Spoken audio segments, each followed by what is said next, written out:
LPI सुधारने पर अंतर मंत्रालय बैठक, inter ministerial meeting on LPI reform discuss करते हैं। थोड़ा सा काम का है टॉपिक है, थोड़ा सा बड़ा टॉपिक लूंगा मैं आपके साथ। तो यहाँ पर 11 मंत्रालय लोगों डिपार्टमेंट के लोग पहुंचे। क्या था एलपीआई और क्यों चर्चा जरूरी है एलपीआई पर? यूपीएससी क्वेश्चन आता ही आता है एलपीआई पर, सुनिएगा आराम से। तो हेडिंग पढ़ लीजिए, हेडिंग क्या लिखी है यहाँ पर। कुल मिला के भारत का LPI logistic performance index, logistic performance index को इंप्रूव करना है हमें। वर्ल्ड बैंक हर 2 साल में रैंकिंग जारी करता है, हर 2 साल में एलपीआई इंडेक्स जारी करता है वर्ल्ड बैंक हमारा। और नए इंडेक्स में भारत की रैंक हो गई थी 38, लगभग 140 देशों के आसपास। इतने देशों में इंडिया की 38 रैंक हो गई थी लास्ट ईयर 2022 का जो इंडेक्स आया था। हम चाहते हैं और इंप्रूव की जाए रैंकिंग इंडिया की। हालांकि बहुत अच्छी इंप्रूव हुई है, पिछले कुछ साल पहले 80 के आसपास थे हम लोग, अब 38 पर आ गए, जो काफी अच्छा रिफॉर्म है अपने आप में। हम चाहते हैं और इंप्रूव किया जाए। तो हम चाहते हैं इंप्रूव कैसे होगा? जब हम सब बैठ के चर्चा करें, गलतियां जो हो रही हैं उनको दूर करें। तो इसके लिए मंत्रालयों की मीटिंग हुई है। याद रखिएगा, हमेशा हम 12 पढ़ते हैं, पेपर एथिक्स में ही पढ़ेंगे, आप लगातार उसको पढ़ भी रहते हो क्लास में थोड़े पहले, कि अल्टीमेटली हम चाहते हैं गवर्नेंस की इफिशिएंसी को बढ़ाना। गवर्नेंस की इफिशिएंसी को बढ़ाना, उसके लिए हमें अपना वर्क कल्चर इंप्रूव करना होगा। वर्क कल्चर ये आपके एथिक्स के पेपर नंबर कहाँ पर जुड़ेगा? यूनिट नंबर 7 में है। यूनिट नंबर 7 जो पेपर 4 का है, वहाँ एक टॉपिक है आपका वर्क कल्चर। और वर्क कल्चर की बड़ी समस्या है भारत के मंत्रालयों में समन्वय की कमी, lack of coordination in between departments and ministries. तो लैक ऑफ कोऑर्डिनेशन है, समन्वय कमी है, इसलिए हमारा वर्क कल्चर खराब हो जाता है। वर्क कल्चर खराब होता है, इसको इंप्रूव करने का साधन क्या होता है? इंप्रूव करने के लिए हमें क्या करना होगा? इंटर मिनिस्ट्रियल मीटिंग करनी होगी, अंतर मंत्रालय समन्वय करना होगा, कार्यक्रमों का अभिसरण करना होगा, यानी कन्वर्जेंस करना होगा। कार्यक्रमों का कन्वर्जेंस करना होगा, हमें अपने यहाँ पर अभिसरण करना होगा कार्यक्रमों का, तभी समन्वय को सही कर पाएंगे। जैसे कि पीएम गति शक्ति कार्यक्रम, पीएम गति शक्ति कार्यक्रम सफल कार्यक्रम माना जा रहा है अपने आप में। गति शक्ति प्रोग्राम सफल है क्योंकि इसमें 16 मंत्रालय डिपार्टमेंट साथ आ चुके हैं। सड़क बनाना है, बंदरगाह बनाना है, पोर्ट एयरपोर्ट बनाना है, तो सब मंत्रालय एक साथ काम करते हैं, जिससे सारा काम एक साथ हो जाए। अगर बंदरगाह बन रहा है तो वहां पर सड़क आ जाए उसके पास तक, सड़क आ गई तो वहां पर इंडस्ट्री बन जाए, वहां टूरिस्ट विकास हो जाए, टूरिज्म का विकास हो जाए, सारा काम एक साथ होता है। इससे गति शक्ति कार्यक्रम काफी अच्छा काम कर रहा है। ऐसे ही कार्यक्रम कन्वर्ज कर दिए जाए, बहुत सारे कार्यक्रम कन्वर्ज किए जा रहे हैं। जो मल्टीपल स्कीम चल रही थी अलग अलग, उनको एक साथ लेकर आ गए हम लोग, एक ही डिपार्टमेंट देखिएगा, इससे मल्टीपल मिनिस्ट्री का डुप्लीकेशन ना हो। तो वर्क कल्चर इंप्रूव करने के लिए आवश्यक क्या है? समन्वय की कमी को दूर किया जाए। और देश के अलग मंत्रालय इसी दिशा में काम कर रहे हैं। और अब बात कर रहा हूं मैं एलपीआई की आपसे, लॉजिस्टिक परफॉर्मेंस इंडेक्स को इंप्रूव करना चाहते हैं। अल्टीमेट गोल है, जो रैंक हमारी है इसको इंप्रूव करना चाहते हैं हम लोग। और ये बात सरकार लगातार कहती रही है, इसको हम कई बार बोलते हैं टीम इंडिया के रूप में, कि सब मिलकर काम करें, केंद्र राज्य मंत्रालय एक भावना से, देश विकास की भावना से काम करें, नोन एज टीम इंडिया के रूप में काम करें। चाहे वो केंद्र हो, राज्य हो, डिपार्टमेंट हो, मंत्रालय हो, राज्य सरकार के मंत्रालय हो, सबको मिलकर काम करना होगा, कोऑर्डिनेशन करना होगा, समन्वय करना होगा, टीम इंडिया के रूप में काम करना होगा। चलिए, तो एलपीआई इंप्रूव करना चाहते हैं, टीम इंडिया या संघवाद का जो कॉन्सेप्ट कैसे लागू होगा? तो यहाँ 11 मंत्रालय के लोग बैठे, उन्होंने कहा नहीं है इंप्रूव करना है। अब आती बड़ी बात, एलपीआई होता क्या है? लॉजिस्टिक परफॉर्मेंस इंडेक्स क्या होता है? सुन लीजिए यहाँ पर, एलपीआई लॉजिस्टिक्स क्या होता है? लॉजिस्टिक्स का सीधा मतलब है संभार तंत्र। संभार तंत्र मतलब आपकी फैक्ट्री में कुछ सामान बना, ये फैक्ट्री है, यहाँ पर कुछ प्रोडक्ट बना, फैक्ट्री का गेट है, वो माल चढ़ा ट्रक के अंदर। अब ट्रक यहां से चालू होगा तो ट्रक में चढ़ना, यहां से लेकर वो कहीं स्टोरेज बनाएगा, वहां जाएगा, वहां से होलसेलर के पास पहुंचेगा, वहां से मंडी में आएगा, वहां से रिटेलर खरीदेगा, एक और रिटेलर खरीदेगा, खुदरा व्यापारी खरीदेगा, और फिर आप उपभोक्ता तक पहुंचेगा, ये कंज्यूमर तक पहुंचेगा। तो फैक्ट्री के गेट से लेकर कंज्यूमर के घर तक पहुंचने में जो भी कुछ हो रहा है वो सब लॉजिस्टिक्स है, वो सब संभार तंत्र है। चाहे वो परिवहन हो रहा है, इसमें ट्रांसपोर्टेशन हो रहा है, इसमें भंडारण हो रहा है, स्टोरेज हो रहा है, इसमें मैं कहूँ आपसे इसके अंदर कहीं भी आप टोल दे रहे हैं, आप इसके अंदर स्टोरेज कर रहे हैं, ट्रांसपोर्टेशन कर रहे हैं, वितरण कर रहे हैं, इसके डिस्ट्रीब्यूशन कर रहे हैं, ये सब क्या है अपने आप में? ये सभी आपका लॉजिस्टिक्स है, संभार है ये। इसको मिलाकर बोलते हैं हम संभार यहाँ पर। तो संभार तंत्र को बेहतर करना है, बहुत इफिशिएंटली काम नहीं करता ये, डिले होता है, टोल लगते हैं, जाम लगते हैं, माल निकालने मुश्किलें होती हैं। हमारे यहाँ कई बार इकोनॉमी के अंदर चर्चा भी करते हैं, 100 रुपए की वस्तु बनती है तो 14 रुपए लगते हैं आपको इस चेन में। प्रॉफिट छोड़ दीजिए इनके, थोक और दुकानदार के, 14 रुपए खर्चा केवल लॉजिस्टिक्स में होता है। 14% जीडीपी का कहाँ जा रहा है हमारा? लॉजिस्टिक्स में। भारत के जीडीपी का 14% लॉजिस्टिक्स है, तो निश्चित तौर बहुत बड़ी राशि खर्च हो रही है। अब जर्मनी में जाइए 5% के आसपास है, अमेरिका में 7% के आसपास, जो काफी कम है मुकाबले में। तो भारत चाहता है लॉजिस्टिक्स सस्ता हो जाए, लॉजिस्टिक्स इंप्रूव हो जाए, यहां पर अधिक समय ना लगे हमको। आते हैं पीपीटी पे लौट के अपनी एक बार फिर से मैं थोड़ा सा आऊंगा पीपीटी पे लौट के आपके साथ। हमारा पीपीटी ये रहा। तो पहली बात तो हमारा इंप्रूव हुआ रैंकिंग, बताया मैंने आपको लास्ट ईयर।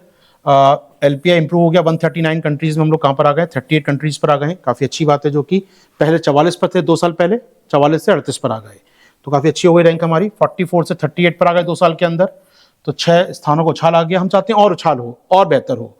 इसको देखते हुए भारत सरकार ने क्या किया है, 2022 17 सितंबर मोदी साहब का जन्मदिन था, उस दिन हमने लॉन्च की लॉजिस्टिक परफॉर्मेंस या लॉजिस्टिक पॉलिसी।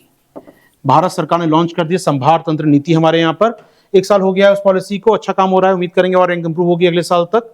तो उसी पॉलिसी में कहा गया था कि मंत्रालयों को समन्वय करना होगा लॉजिस्टिक्स के लिए।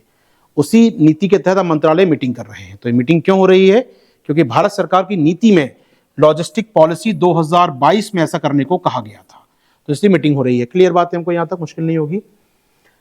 लॉजिस्टिक का मतलब अगर मैं कहूं आपसे क्या है, तो लॉजिस्टिक का मतलब है सामान बनने से लेकर वो नाव के द्वारा, बंदरगाहों के द्वारा, ट्रक के द्वारा, ट्रैक्टर के द्वारा, भंडारण के द्वारा आपके घर तक पहुंचा, ये पूरा चेन क्या है, लॉजिस्टिक्स है। ये पूरा लॉजिस्टिक्स है अपने आप में।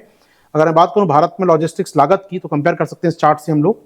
भारत में जीडीपी का 13-14% कहां खर्च होता है, लॉजिस्टिक्स पर केवल। वहीं आप देखें ब्रिक्स देशों में एवरेज 10 से 11 है, अमेरिका में 10% से कम है, और जर्मनी में लगभग 8% के आसपास है, या और कम हो सा है। आप समझ सकते हैं अंतर काफी ज्यादा है। हमें भी अपने लॉजिस्टिक्स को इंप्रूव करना है, और भारत सरकार का टारगेट है आने वाले सालों में इसको आधा करना है, 7% तक लेके जाना है, यानी 14% से लगभग 7% पे लेके जाना है हमें। तो आने वाले सरकार में मानना है सरकार का कि जो ये बहुत ज्यादा है अपने आप में, हमारे 13-14% खर्च होता है हमारे लॉजिस्टिक्स पर, इसे कम करना है। और इसका फायदा क्या होगा, यदि आपका लॉजिस्टिक्स कम हो जाता है, उसकी लागत कम हो जाती है, आपकी परिवहन लागत, भंडारण लागत, वितरण लागत कम हो जाती है, तो उसका फायदा क्या होगा, आपका जो वस्तु पेन 10 रुपए का, 100 रुपए का था, फायदा जोड़े बिना 14 का हो चुका था यहां तक आते आते। अब इसके बाद बेचिए ग्लोबल मार्केट में इसको ले जाकर, कौन खरीदेगा इतना महंगा पेन। वहीं पेन 7 रुपए का रह गया, 7% खर्च आया केवल, तो आपकी ग्लोबल मार्केट में इसको ज्यादा बेच पाएंगे आपकी प्रतिस्पर्धा बढ़ जाएगी, ज्यादा निर्यात हो पाएगा, चीजें भारत की सस्ती हो पाएंगी, आप ज्यादा एक्सपोर्ट, ज्यादा रोजगार पैदा कर पाएंगे। यानी अल्टीमेटली क्या फायदा होगा, कॉम्पिटिटिवनेस बढ़ेगी भारत की, प्रतिस्पर्धा क्षमता बढ़ेगी भारत की, वस्तुएं भारत ज्यादा निर्यात कर पाएगा अपने यहां से, ग्लोबल एक्सपोर्ट को हम बढ़ा पाएंगे। तो ये अल्टीमेट टारगेट है हमारा, लॉजिस्टिक्स इंप्रूव करके, और साथ में महंगाई कम हो जाएगी देश के अंदर, दो राय इससे भी नहीं है। तो देश में महंगाई कम होगी एक तरफ, हमारे यहाँ पर इन्फ्लेशन कम होगा हमारे यहाँ पर, दूसरा हमारी कॉम्पिटिटिवनेस बढ़ेगी, अंतर्राष्ट्रीय स्तर पर माल को हम ज्यादा बेच पाएंगे। तो ये फायदा होगा लॉजिस्टिक्स को कम करने का, लागत को कम करने का। फाइन। अभी तो मंत्रालय की मीटिंग हुई, यहाँ पर मंत्रालय बैठे सारे, उनका मानना है कि कम करना है लॉजिस्टिक्स को हमको यहाँ पर। तो सारी चीज में लॉजिस्टिक्स में सब कुछ आता है, व्यापार लॉजिस्टिक्स की बात करें सब कुछ आता है इसके अंदर। ठीक है, लॉजिस्टिक्स क्या बताया मैंने आपको। तो मीटिंग में क्या क्या हुआ वो देख लीजिए। तो मीटिंग हुई यहाँ पर, 11 मंत्रालयों की मीटिंग हुई यहाँ पर, और अब ये तय किया गया है कि 6 पैमाने हम चेक करा करेंगे लॉजिस्टिक्स में। 6 पैमाने या 6 मापदंड क्या हैं, ये 6 परफॉर्मेंस एक्रोस इंडेक्स क्या है, सुन लीजिए 6 क्या है ये। वर्ल्ड बैंक की जो रिपोर्ट आती है हर 2 साल में, लॉजिस्टिक परफॉर्मेंस इंडेक्स, वो 6 पैमानों पर आती है कि आपके यहाँ सीमा शुल्क कितना लगता है, आपके यहाँ इंफ्रास्ट्रक्चर कैसा है, सड़कें कैसी है, बंदरगाह कैसे हैं, एयरपोर्ट कैसे हैं, आपके यहाँ ट्रैकिंग हो पाती है कि नहीं चीज़ों की। ट्रैकिंग मतलब मेरा ट्रक यहाँ से माल लेके चला तो अभी कहाँ पर है वो 2 दिन बाद कहाँ पहुंचा, वो बंदरगाह पहुंचा कि नहीं पहुंचा, ट्रैक कर पाए। मेरा कंटेनर यहाँ से निकाला मैंने तो कहाँ पहुंचा है, वो बंदरगाह पे पड़ा है, वो गोदाम में पड़ा है, वो एक्सपोर्ट हो गया, वो जहाज पर है, तो ट्रैक करना हमको आना चाहिए, हम उसको टाइमली काम कर पाए, हम लोग यहाँ पर उसको आने जाने में आसानी हो, लॉजिस्टिक गुणवत्ता बेहतर हो, सर्विस अच्छी मिले। तो ये 6 पैरामीटर होते हैं, याद रखिएगा। लॉजिस्टिक परफॉर्मेंस इंडेक्स जो वर्ल्ड बैंक जारी करता है, इन्हीं 6 पैमानों पर जारी करता है, और हमारे मंत्रालय सब कह रहे हैं हमें इनको इंप्रूव करना है। हर 15 दिन में चेक करा करेंगे, एवरी फोर्टनाइट हम चेक करेंगे, हर पखवाड़े में चेक करेंगे कि हम सही काम कर रहे हैं कि नहीं। यानी कि लॉजिस्टिक्स को बेहतर करने के लिए, इंप्लीमेंटेशन स्तर पर अच्छा काम करने के लिए हमारे 11 मंत्रालय डिपार्टमेंट एक साथ आए हैं, कई डिपार्टमेंट एक साथ आए हैं, 11 ग्रुप एक साथ आए हैं, उन्होंने कहा है कि हम हर 15 दिन में चेक करा करेंगे कि इन 6 पैरामीटर पे कैसा काम कर रहे हैं, जिससे 2 साल में वर्ल्ड बैंक की जब रिपोर्ट आए तो वर्ल्ड बैंक की रिपोर्ट के अनुसार हम तैयार हों, वर्ल्ड बैंक में हम लोग अच्छा परफॉर्म कर पाए।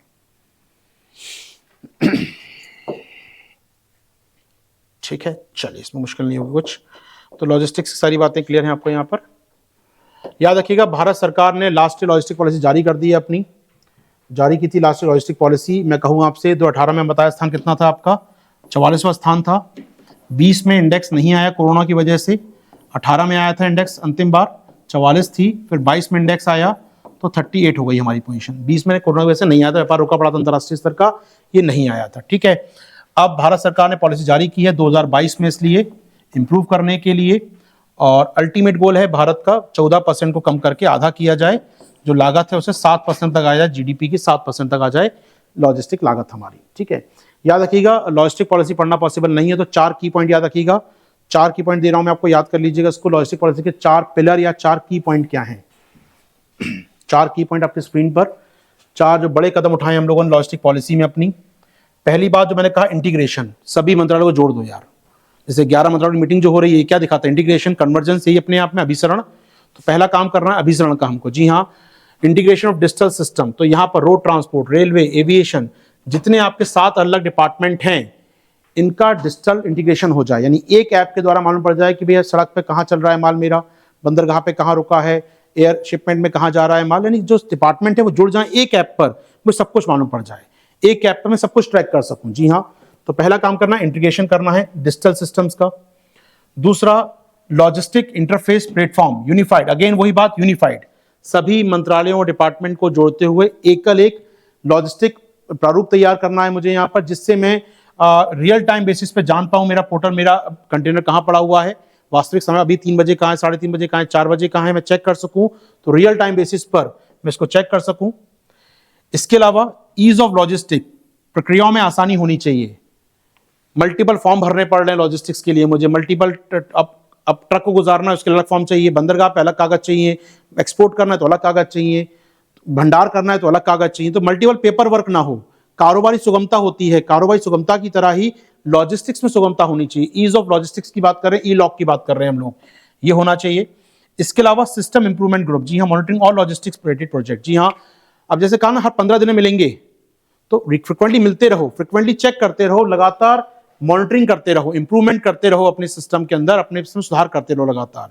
तो इंप्रूव करना है अपने समूह को, मॉनिटरिंग करना है सभी जो लॉजिस्टिक प्रोजेक्ट, सड़क बन रही है कहीं, सड़क कितनी बन चुकी, अच्छा भंडारण हो रहा है तो भंडारण कितना बन चुका, अच्छा अगर शिपिंग की बंदरगाह बन रहा है तो बंदरगाह कितना काम हो गया, कितना बचा है, कब तक पूरा हो जाएगा, इसकी लगातार हमको ट्रैकिंग करनी, मॉनिटरिंग करनी है। तो 4 काम है अपने अल्टीमेटली हमको, चारों को याद रखिएगा, सबसे महत्वपूर्ण प्रावधान यही है चारों लॉजिस्टिक पॉलिसी के आपके। तो 4 पे काम करना है हमको, ये आपके 4 पार्ट हो गए, बाकी तो बड़ी सी पॉलिसी अपने आप में। इसके अलावा और बहुत सारे काम हो रहे हैं, कई प्रयास सरकार कर रही है लॉजिस्टिक इंप्रूव करने के लिए, गति शक्ति कार्यक्रम, भारतमाला कार्यक्रम, सागरमाला कार्यक्रम, रेलवे के माल भाड़ा गलियारा बन रहे हैं हमारे यहाँ पर, कई प्रकार के जो कानून है उनको बदला जा रहा है हमारे यहाँ पर। इसके अलावा भारत में लगातार एक कॉमर्स मंत्रालय, वाणिज्य मंत्रालय में एक लॉजिस्टिक डिवीजन तैयार की गई है, एक संभार तंत्र का एक पूरा शाखा बना दी, डिपार्टमेंट बना दिया हमने, उसका काम ही होगा देखना केवल ये।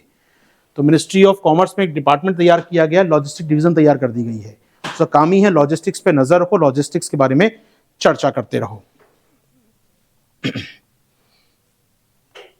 चलिए, तो ये कुछ पॉइंट्स हैं आपके जानने के लिए, काम आएंगे आपके लिए। तो समअप कर दूं मैं आपको फटाफट टॉपिक ये। तो एलपीआई रिफॉर्म को लेकर 11 मंत्रालयों की मीटिंग हुई, 11 नंबर मत याद कीजिएगा, कोई काम का नहीं है। काम की बात यह है कि उन्होंने कहा है हर 15 दिन में मुलाकात करेंगे, ये 15 दिन मत याद कीजिए, कोई काम का नहीं है। उन्होंने कहा है 6 पैरामीटर चेक करेंगे, ये काम का है, कौन कौन से पैरामीटर, ठीक है। तो 6 पैरामीटर वही पैरामीटर हैं जिनके आधार पर वर्ल्ड बैंक हर 2 साल में अपनी रिपोर्ट जारी करता है, रिपोर्ट का नाम होता है एलपीआई।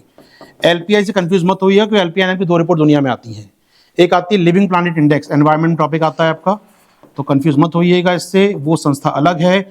लिविंग प्लैनेट इंडेक्स वो भी 2 साल में एक बार आती है, लेकिन वो जारी करती है WWF नाम की संस्था, उसमें एनवायरमेंट की बात होती है, कभी और चर्चा करेंगे इस पर। लेकिन एक आती है एलपीआई, लॉजिस्टिक परफॉर्मेंस इंडेक्स, जो जारी करता है वर्ल्ड बैंक आपका, जो भी 2 साल में आता है, लेकिन अभी काम का यही है हमारे, ठीक है। तो ये आपने जाना। इसके अलावा नेशनल लॉजिस्टिक पॉलिसी 2022 की आपकी, ये आपने जाना अभी मेरे साथ, ये काम का है। इसके 4 पिलर याद रखिएगा, आई गॉट से माफ कीजिएगा, ई लॉक से लेकर यूलिप से लेकर आपने जाना, मॉनिटरिंग करना हो या फिर आपको एक कॉमन ऐप तैयार करनी हो, डिजिटल ऐप तैयार करनी हो, ये काम की है अपने। 14% खर्चा होता है जीडीपी का, 7% करना है, ये क्लियर होना चाहिए आपको यहाँ पर। इसके अलावा एक मंत्रालय के अंतर्गत एक शाखा बनाई है, डिवीजन बनाई है हमने, लॉजिस्टिक डिवीजन तैयार कर दी एक स्पेशल अपने आप में, जो सारा काम देखेगी। ये सारा काम होगा आपका लॉजिस्टिक पॉलिसी के अंतर्गत। हो पाएगा टॉपिक तैयार हमारा।